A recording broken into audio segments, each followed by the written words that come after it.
मेरा नाम संध्या कुमारी है। मैं 19 साल की कुंवारी लड़की हूँ।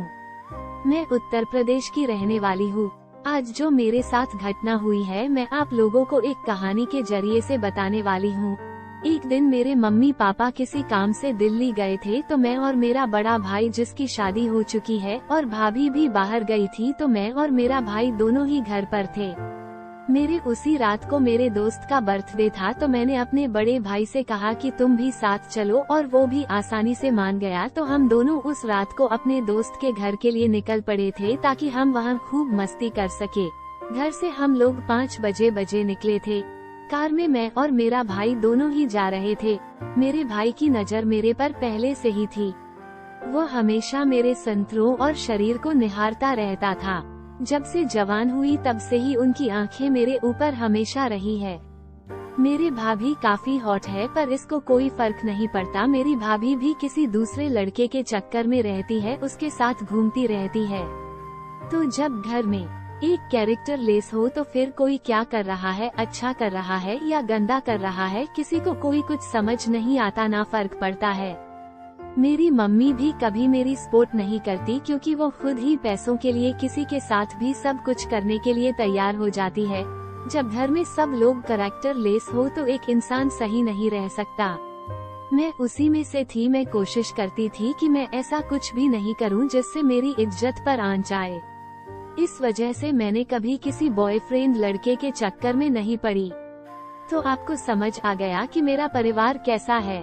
ऐसे में जब अकेला इंसान हो और उसके साथ एक लड़की हो, अंधेरी रात हो, सुनसान जगह पर कोहरा हो, तो बातें और भी आसान हो जाती है। वही मेरे साथ भी हुआ है। 9 बजे के करीब हम लोग यमुना किनारे वे पर थे। 1 घंटा चलने के बाद आगे जाकर काफी कोहरा हो गया था, तो भैया बोले कि कोहरे ज्यादा हो रहा है और हवा भी चल रही है, तो अगर थोड़ा देर रुक जाएंगे तो हवा कोहरे को उड़ा ले जाएगी। इस वजह से उन्होंने अपनी कार को रोड के साइड में लग दिया। साइड में हम दोनों ही कार में थे। हम लोग रास्ता साफ होने का इंतजार कर रहे थे क्योंकि हवा चल रही थी। तभी पापा भैया लगे कि संध्या, तुम बहुत खूबसूरत और हॉट हो। तुम्हारी भाभी मुझे उतना प्यार नहीं कर पा रही है क्योंकि वो किसी और के चक्कर में रहती है। वो बात तुम्हें भी पता है। ऐसा लगता है मैं अकेला हो गया हूँ, मेरा कोई साथ नहीं देता।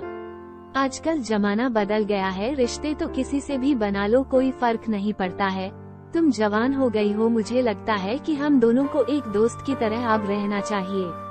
मुझे पता है तुम्हें भी जेब खर्च और पैसों की बहुत ज्यादा जरूरत है, पर उतना तुम्हें नहीं हो पाता जितना होना चाहिए। तुम्हारे दोस्त रोज नए नए कपड़े पहनते हैं, ब्रांडेड जूते चप्पल पहनते हैं, पर कई बार मैं देखता हूँ कि तुम वैसे नहीं पहन पाती हो जैसा तुम्हें पहनना चाहिए। मुझे पता है तुम्हें अभी नौकरी करने में समय है, तो अगर तुम मेरी एक अच्छी दोस्त बन जाती हो बहन से ऊपर, तो मैं तुम्हारे लिए बहुत कुछ कर सकता हूँ। उन्होंने मेरे दिल की बात सुन ली थी। दोस्तों, वो सच बोल रहे थे।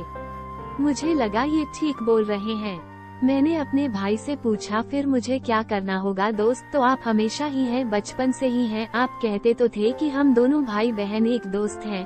तो उन्होंने बोला कि बचपन के दोस्त और जवानी के दोस्त में अंतर होता है। तुम कितनी मस्त हो, तुम्हारा कोई बॉयफ्रेंड भी नहीं है, तुम्हारा भी मन करता होगा। और मेरा भी मन करता है, क्योंकि तुम्हारी भाभी मेरे साथ नहीं रहती है, और ऐसी भी है तो साथ सोने में नखरे करती है। तुम समझ रही हो मैं क्या बोल रहा हूँ? उन्होंने ऐसा कहा, मैं समझ चुकी थी कि वो मुझे फंसाना चाहते हैं। मुझे लगा कि घर की बात घर में रह जाए और मेरा काम भी बन जाए और मेरे भाई का काम बन जाए, तो इससे बढ़िया बात और क्या हो सकती है। मैं अपना सर झुकाया। भाई समझ गए कि मैं हाँ बोल रही हूँ। उन्होंने तुरंत अपने जेब से 5000 रुपए निकाले और मेरे जेब में रख दिया। उन्होंने कहा, कल तुम अपने लिए कपड़े और जूते खरीद लेना, और मम्मी पूछे कि तुम्हारे पास पैसे कहाँ से आ रहे हैं, तो तुम बोलना कि हमने एक ऑनलाइन पार्ट टाइम जॉब कर रही हूँ, और मैं बोल दूंगा कि हाँ मेरे दोस्त के कंपनी में घर से ही काम करती है। उनका आइडिया सही था। मेरे चेहरे पर मुस्कुराहट आ गई थी। मुस्कुराहट आते ही वो मेरे करीब आकर मेरे सीट को खोल दिया और भैया ने मुझे अपना बना लिया। और फिर 30 मिनट के बाद भैया थक चुके थे और फिर गाड़ी स्टार्ट करके वहाँ से चल दिए। हम दोनों के बीच एक ऐसा रिश्ता बन गया है जो परिवार से ऊपर का रिश्ता है। इस वजह से हम दोनों को सावधान रहना पड़ता है ताकि यह बात मम्मी पापा और भाभी को पता नहीं चले। और अब मेरी शादी हो चुकी है और अब मैं अपने पति के साथ हंसी खुश से रहती हूँ, पर भैया की बहुत याद आती है। तो दोस्तों, हमारी आज की कहानी कैसी लगी कमेंट्स में जरूर बताना और चैनल को सब्सक्राइब जरूर कर लेना। धन्यवाद।